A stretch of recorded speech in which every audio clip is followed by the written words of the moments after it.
안녕하세요, 여러분. 챕터 1에서는 데이터 분석 방법론에 대해서 배우도록 하겠습니다. 저는 머릿속에 이 방법론이라는 큰 지도를 그려드리려고 애쓸 겁니다. CRISP-DM 방법론은 데이터 분석이나 인공지능 모델링 과제를 수행할 때 여러분에게 지도와 같은 역할을 합니다. 복잡한 단계나 수많은 정보 속에서 길을 잃게 되었을 때 목표 지점을 다시 확인하고 방향을 찾을 수 있도록 도와줄 겁니다. 이번 챕터는 코드를 다루지는 않습니다.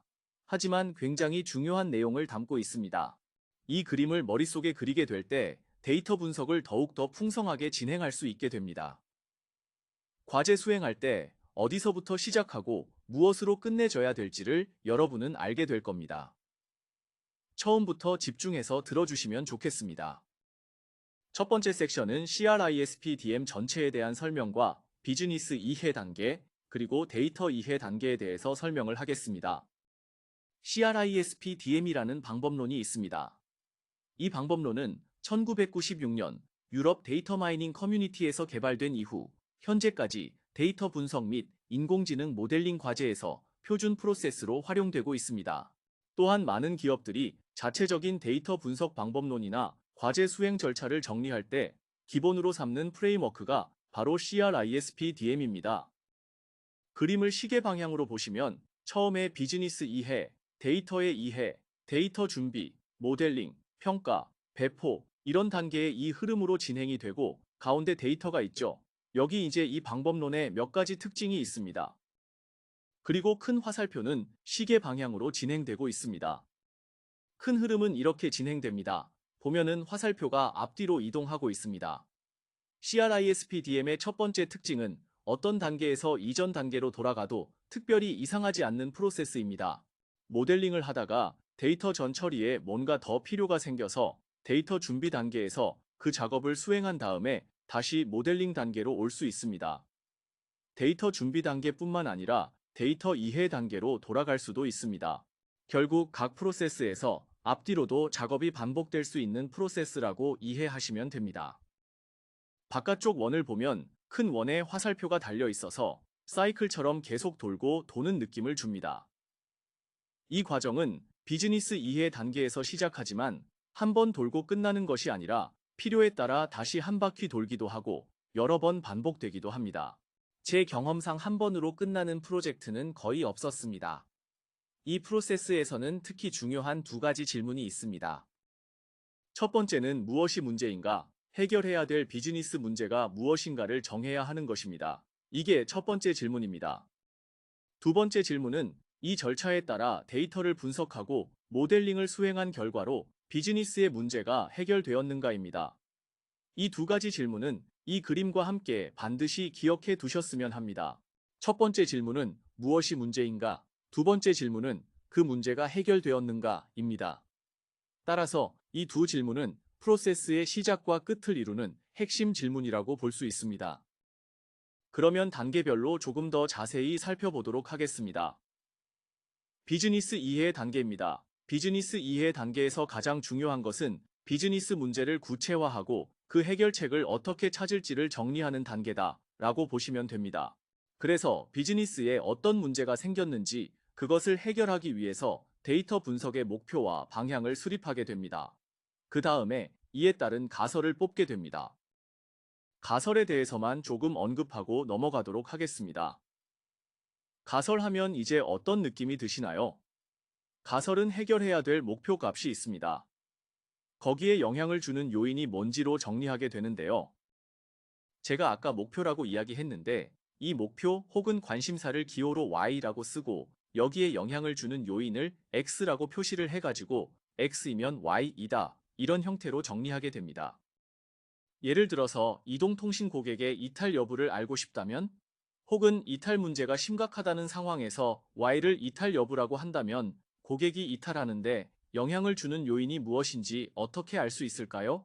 혹은 통화량이 많거나 적은 거에 따라서 이탈 여부가 관련이 있다면 어떻게 알 수 있을까요?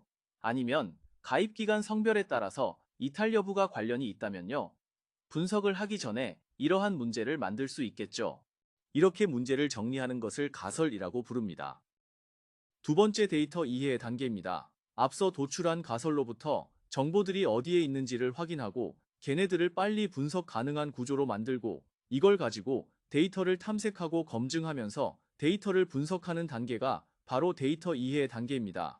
그래서 데이터의 정보의 원본을 찾고 정리하고 가용한 데이터를 모아 EDA 혹은 CDA라는 분석 도구를 이용해서 데이터를 살펴보게 됩니다.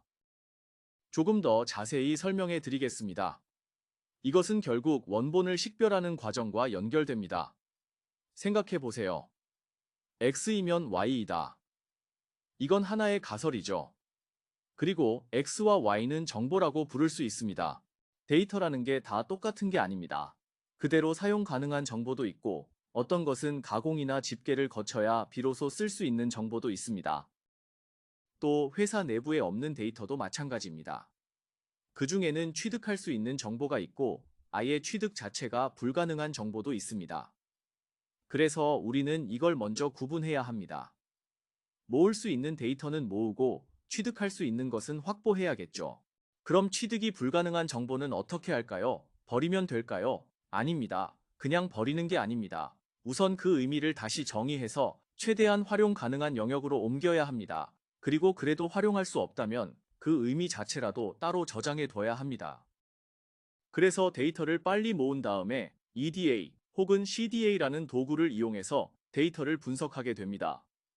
EDA는 탐색적 데이터 분석의 약자입니다. CDA는 확증적 데이터 분석의 약자인데 EDA는 그래프나 통계량을 이용하게 되고 CDA는 가설 검정이라는 도구를 이용하게 됩니다.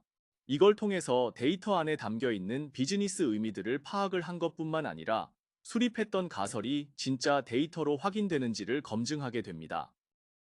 여러분에게 가장 중요한 것은 언제, 어떤 그래프나 통계량, 가설 검정 방법을 사용할 것인가가 아니라 그 결과를 어떻게 해석할 것인가입니다. 여기서 말하는 해석은 비즈니스 관점에서의 해석입니다. 데이터를 볼 때는 비즈니스적으로 어떻게 해석할 수 있는지에 초점을 맞추는 것이 좋습니다. EDA, CDA를 좀 더 살펴보겠습니다. 이 작업은 보통 3단계로 진행을 합니다. 첫 번째 단계에서는 단별량 분석입니다. 개별 변수의 분포를 살펴보면서 데이터를 파악을 합니다. 예를 들어 볼까요? 지금 보고 있는 데이터는 타이타닉 탑승객 정보입니다. 타이타닉 탑승객의 생존 여부를 예측하는 데이터인데요. 이를테면 이런 게 있습니다. 탑승객의 나이 정보가 있죠. 우리가 먼저 할 수 있는 건 이 나이 데이터를 살펴보는 겁니다. 타이타닉 탑승객의 평균 나이가 얼마인지, 최소 나이와 최대 나이는 얼마인지, 또 대체로 어떤 나이대의 사람들이 탑승했는지 이런 것들을 확인하는 거죠. 이렇게 변수 하나하나를 따로 분석하는 것을 단별량 분석이라고 합니다. 이름 그대로 개별 변수, 즉 한 가지 변수만 분석한다고 해서 단별량 분석이라고 부르는 겁니다. 2단계는 이별량 분석, 즉 피처와 타깃 간의 관계를 분석하는 단계입니다. 앞서 가설을 X이면 Y이다 라고 표현한다고 말씀드렸습니다. 이 단계에서는 그 가설이 실제 데이터에서도 확인되는지, 즉 가설이 타당한지를 검증합니다. 다시 말해, 가설을 직접 확인하는 단계가 바로 2단계 이별량 분석입니다. 예를 들어서 객실 등급과 생존 여부, 객실의 등급에 따라서 생존 여부가 관련이 있을까요? 만약 관련이 있다라는 가설을 세웠다고 하면 이게 정말 데이터로도 확인이 되는지 살펴보겠다. 이런 게 이별량 분석입니다. 3단계는 이별량 분석 중에서 각 피처 간의 관계를 살펴보는 단계입니다. 여기서 우리가 알고자 하는 값인 y를 제외한 나머지 변수들을 피처라고 부릅니다. 이별량 분석에서는 이들 피처 간에 서로 연관성이 있는지를 확인합니다. 예를 들어 성별과 객실 등급 사이에 관계가 있는지를 분석하는 방식입니다. 여기서 서바이브드는 생존 여부를 나타내는 y 변수이며 이 단계를 통해 y를 제외한 x 변수들 간의 관계를 분석하게 됩니다. 다만 이번 과정에서는 1단계와 2단계까지만 다루고 다음 섹션에서는 모델링부터 배포까지의 전체 흐름을 설명드릴 예정입니다.